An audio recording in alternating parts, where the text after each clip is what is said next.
Same simple harmonic motion. इसमें एक पहले आता है पीरियोडिक मोशन, मतलब कि सेम चीज़ रिपीट करता है तो पीरियोडिक मोशन। सूरज के चारों ओर पृथ्वी चक्कर लगाता है, पृथ्वी के चारों चंद्रमा चक्कर लगाता है, पीरियोडिक हो गया। उसका ऑसिलेटरी वाइब्रेटरी मोशन, ढोलक पीटते हैं तो जो वाइब्रेशन आता है, फिर ट्यूनिंग फॉर्क जो पीटा जाता है एक ही जगह पर जो वाइब्रेट करता है उसको वाइब्रेटरी मोशन कहते हैं। अब एसएचएम में देखते हैं एसएचएम क्या होता है। जैसे कि मान लीजिए कोई भी सिंपली एक पेंडुलम ले लिए, ऐसे लटका दिए, ऐसे ऐसे जो आता रहता है। तो इसमें यहाँ ओ जो है इसको मीन पोजीशन कहते हैं, और इसको ए और बी को जो है लास्ट पोजीशन कहा जाता है। इसमें एक टाइम पीरियड कब होगा, जैसे कि यहाँ से ओ से जाएगा बी से फिर जाएगा ए, और ए से आएगा ओ, यानी ऐसे ऐसे और ऐसे, तब जाके यहाँ जाएगा, तब जाके एक टाइम पीरियड पूरा होता है। तो फ्रीक्वेंसी क्या आता है, फ्रीक्वेंसी का तो जो नंबर ऑफ ऑसिलेशन करता है एक पार्टिकल एक सेकंड में, उसी को फ्रीक्वेंसी कहते हैं। फ्रीक्वेंसी को हम लोग डिनोट करते हैं ईटा से, जो होता है 1/t, टाइम पीरियड के उल्टा होता है। फ्रीक्वेंसी को हर्ट्ज में नापा जाता है। जनरली जो एंगुलर फ्रीक्वेंसी होता है, एंगुलर फ्रीक्वेंसी का ओमेगा जिक्वल टू होता है 2π/t या 2π ईटा, ये हो जाता है एंगुलर फ्रीक्वेंसी। इसका ऐसा यूनिट होता है रेडियन पर सेकेंड। अब कोई एसएचएम कर रहा है, वहाँ पर उसका एम्पलीट्यूड ए है, टाइम पीरियड टी है, और इसका जो मीन मध्य बिंदु जो है टी है। तो अब डिस्प्लेसमेंट क्या होगा, डिस्प्लेसमेंट हो जाएगा ए साइन ओमेगा टी। ओमेगा क्या है, एंगुलर फ्रीक्वेंसी है, टी क्या है, तो जो मध्य बिंदु से टी समय के बाद जो वेलोसिटी हो जाएगा ओमेगा √a² - x²। जो एक्सेलरेशन हो जाएगा -ω² x हो जाएगा -ω² x। फोर्स हो जाएगा -m⍵², इसका m a होता है। m जो है एसएचएम करने वाले कण का द्रव्यमान है, जो एसएचएम है m जो है उसका द्रव्यमान हो जाएगा। तो काइनेटिक एनर्जी हो जाएगा ½ m⍵² a² - x²। Kinetic energy हो गया ½ m⍵² x² जो हो गया, और उसका पोटेंशियल एनर्जी हो गया।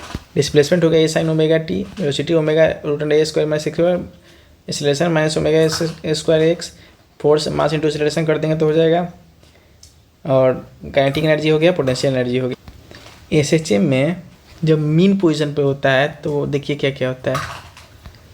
तो उसका डिस्प्लेसमेंट, एक्सेलरेशन, पोटेंशियल एनर्जी ये सब जीरो हो जाता है। डिस्प्लेसमेंट, एक्सेलरेशन और पोटेंशियल एनर्जी जो है जीरो हो जाता है, जबकि वेलोसिटी और काइनेटिक एनर्जी जो है मैक्सिमम होता है। वेलोसिटी और काइनेटिक एनर्जी जो है मीन पोजीशन पर मैक्सिमम होता है। तो मीन पोजीशन मैक्सिमम क्या क्या होता है, तो v और ke, वेलोसिटी और काइनेटिक v ke, और जीरो क्या क्या होता है, डिस्प्लेसमेंट, एक्सेलरेशन और पोटेंशियल एनर्जी।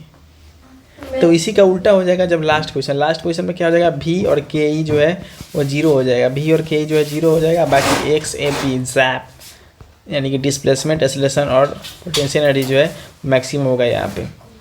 और सिंपल पेंडुलम जो होता है उसके टाइम पीरियड का फॉर्मूला होता है t = 2π√L/g, और उसको जो है उसके द्रव्यमान पर डिपेंड नहीं करता है। उसके बाद कुछ इंपॉर्टेंट फैक्ट्स देख लेते हैं, जैसे कि झूला झूलते समय अगर कोई व्यक्ति उस पर खड़ा हो जाता है तो उसका जो एल जो है t = 2π√L जो है ना, एल जो है वो घट जाता है, जिसके कारण टाइम पीरियड भी जो है उसका घट जाता है। टाइम पीरियड जो है डायरेक्टली प्रोपोर्शनल होता है √L से। और झूला झूल रहा है कोई, उसके बगल में एक और आदमी लेके आके बैठ गया तो उसके टाइम पीरियड पर कोई फर्क नहीं पड़ेगा। यहाँ पे दिया हुआ है कि द्रव्यमान में यानी कि वजन पर कोई उससे लेना देना नहीं। पृथ्वी के ऊपर या नीचे जाने पर जो पेंडुलम वाला घड़ी है उसका टाइम पीरियड जो है बढ़ जाएगा। क्यों बढ़ जाएगा, जो ऊपर जाएंगे तो बढ़ जाएगा, नीचे जाएंगे तो जो है उसको धीमा पड़ जाएगा, क्योंकि पृथ्वी के ऊपर जाने या नीचे जाने पर जी का मान जो है वो घटता है। कोई फ्री फॉलिंग लिफ्ट है या फिर जो आर्टिफिशियल सेटेलाइट है इसमें जी का वैल्यू 0 होता है, उसमें जो पेंडुलम वाला घड़ी है उसका टाइम पीरियड भी 0 होगा, यानी कि उसमें पेंडुलम वाला घड़ी जो है वो काम ही नहीं करेगा। गर्मी के दिन में जो पेंडुलम होता है उसका लंबाई बढ़ जाता है, इससे टाइम पीरियड बढ़ जाता है, और ठंडा के दिन में सुस्त हो जाता है, क्योंकि उसका पेंडुलम जो है वो थोड़ा वो हो जाता है, कॉन्ट्रैक्ट हो जाता है, सिकुड़ जाता है, जिसके कारण फास्ट हो जाता है घड़ी। लंबाई बढ़ने के कारण गर्मी के दिन में घड़ी सुस्त हो जाता है, माने घड़ी स्लो हो जाता है, और ठंडा के दिन में उसके पेंडुलम की लंबाई घटने के कारण घड़ी जो है फास्ट हो जाता है। तो सिंपल पेंडुलम का जो टाइम पीरियड है उसके एम्पलीट्यूड पर भी डिपेंड नहीं करता है, एम्पलीट्यूड और मास पे जो डिपेंड नहीं करता। वैसे जो सिंपल पेंडुलम जिसका कि टाइम पीरियड 2 सेकंड होगा उसको हम लोग सेकेंडरी लोलक कहते हैं, और जी के वैल्यू 9.8 मीटर पर सेकेंड, तो सेकेंडरी लोलक का लंबाई 1 मीटर यानी 0.993 मीटर होता है। अब क्वेश्चन के थ्रू देखते हैं, कह रहा वह कौन सा फिजिकल क्वांटिटी जो है जनरली हमेशा जो है कांस्टेंट होता है, टाइम पीरियड जो है हमेशा कांस्टेंट होता है। करा कि सिंपल एसएचएम में जो एक्सेलरेशन है वो किसके प्रोपोर्शनल है, एक्सेलरेशन देखे थे कि ये जो है माइनस ओमेगा स्क्वायर एक्स के डिस्प्लेसमेंट के प्रोपोर्शनल है। अब ओमेगा क्या है, एंगुलर फ्रीक्वेंसी होता है, डिस्प्लेसमेंट के प्रोपोर्शनल हो जाता है। कर वैल्यू एसएचएम में वेलोसिटी और एक्सेलरेशन के बीच में कितने का फेज डिफरेंस होता है, 90 डिग्री का फेज डिफरेंस होता है। एक्सेलरेशन और डिस्प्लेसमेंट में पाई यानी 180 डिग्री का। देखिए भी और ए में 90 डिग्री का, ए और एक्स यानी कि डिस्प्लेसमेंट में 180 डिग्री का, भी ए में 90 डिग्री का, ए डिस्प्लेसमेंट और एक्सेलरेशन में 180 डिग्री। कह मीन पॉइंट पर क्या मैक्सिमम होता है, तो काइनेटिक एनर्जी और वेलोसिटी जो है मैक्सिमम होता है। इसमें किसका जो है त्वरण एक्सेलरेशन जो एक समान होगा, स्वतंत्र रूप से जो free falling object under gravity जो होता है उसका जो एक्सेलरेशन होता है बिल्कुल एक समान होता है।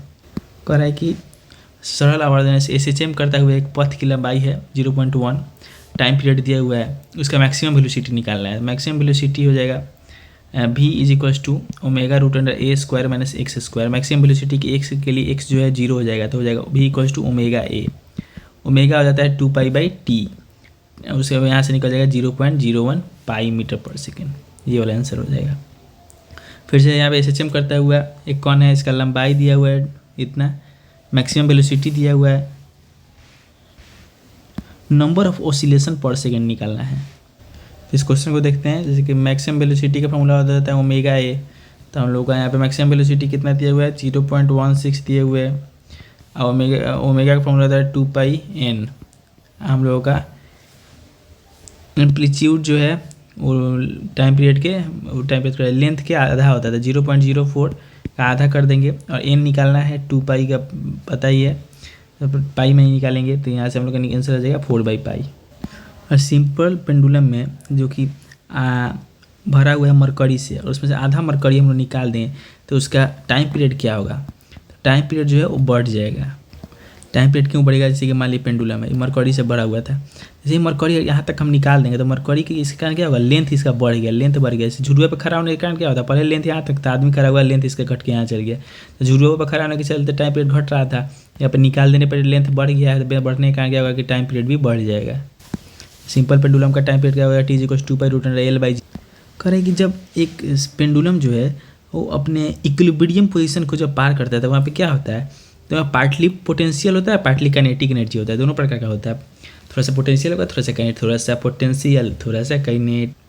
पेंडुलम होगा उसका टाइम पीरियड जो है पोल्स पे ज़्यादा होगा, इक्वेटर पे कम होगा। ऐसा क्यों होता है, तो पीजी जो है ज़्यादा होता है, पीई पोल्स जो है पोल्स पे जो है जी का वैल्यू ज़्यादा होता है, जी का वैल्यू ज़्यादा होता है पोल्स पे जो है टाइम पीरियड कम हो जाएगा, क्योंकि जी जो नीचे होता है, और इक्वेटर पर पोल्स का वैल्यू कम हो जाता है, यहाँ पे टाइम पीरियड जो है जो ज़्यादा हो जाएगा। एक लड़की जो है लड़की जो झूले में बैठी है, यदि खड़ा हो जाए तो उसका जो टाइम पीरियड क्या होता है, टाइम पीरियड जो है घट जाता है, क्योंकि उसका लेंथ जो है घट जाता है। किसी स्थान पर अगर जो है टाइम लोलक घड़ी सेकंड यानी कि इसका टाइम पीरियड 2 सेकंड है, उसको लोलक घड़ी सेकंड कहा जाता है। और ऐसे यदि इसे इस स्थान से दूसरे स्थान पर जहाँ जी का वैल्यू जो है पहले से 1/6 है, तो उसका टाइम पीरियड क्या हो जाएगा, तो ऐसे इसका फॉर्मूला है g1t1² = g2t2²। g1t1² = g2t2², तो 2√6 सेकंड हो जाएगा। पहले का टाइम पीरियड 2 सेकंड, पहले का जी का वैल्यू जी है, दूसरा पर जी का वैल्यू 1/6 हो गया, ऐसे t2 निकालेंगे तो 2√6 आ जाएगा। कह रहा है 1 मीटर लंबाई वाला एक सेकेंडी लोलक को पृथ्वी से चंद्रमा पर ले जाया जाता है। यदि चंद्रमा की सतह पर गुरुत्वीय त्वरण जो है, पृथ्वी की सतह पर गुरुत्वीय जो जी का वैल्यू है 1/6 हो जाएगा, तो वहाँ पर लोलक की सेकेंड का जो लंबाई क्या होगा, लंबाई भी जो है 1/6 होगा, जी का वैल्यू 1/6 होगा तो लंबाई भी जो है 1/6 हो जाएगा।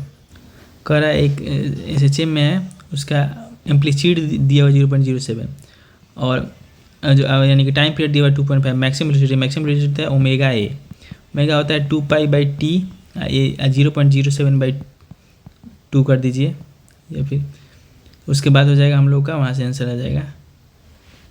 एसएचएम में जो वेलोसिटी मैक्सिमम कहाँ होता है, मीन पोजीशन पर, अब मिनिमम कम होता है तो दोनों एक्सट्रीम पोजीशन पे, लास्ट पोजीशन पर जो है वेलोसिटी मिनिमम होगा। बीच वाला पोजीशन में क्या क्या ज़्यादा होता है, वी और के, यानी कि वेलोसिटी और काइनेटिक एनर्जी ज़्यादा होता है। कह रहा है कि एसएचएम में एक गतिशील का कण का एक्सेलरेशन मैक्सिमम होता है, दोनों साइड पे जैप एक्सेलरेशन, डिस्प्लेसमेंट और पोटेंशियल एनर्जी यहाँ पे ज़्यादा होता है। वही क्वेश्चन है कि एक्सेलरेशन सबसे कम होता है मीन पोजीशन पे। किसी भी पेंडुलम का टाइम पीरियड पृथ्वी के केंद्र पर शून्य और अनंत के बीच होगा। पृथ्वी के केंद्र पर जाने पर जो है वो शून्य और अनंत के बीच में होगा, 0 से लेकर इन्फिनिटी के बीच में हो जाएगा किसी भी पेंडुलम का। अब फिर टाइम पीरियड और आर्टिफिशियल सेटेलाइट में भी 0 से इन्फिनिटी के बीच में दो जगह जो पेंडुलम का पृथ्वी के सेंटर पर ले जाने पे 0 से इन्फिनिटी के बीच में, आर्टिफिशियल सेटेलाइट में ले जाने से भी 0 से इन्फिनिटी के बीच में। एक जो सिंपल पेंडुलम है अगर लिफ्ट जो ऊपर जा रहा है तो इसका जो है उसका ऑसिलेशन जो है वो 0 होगा। सिंपल पेंडुलम और लिफ्ट ऊपर जा रहा है तो उसका ऑसिलेशन जो है 0 होगा।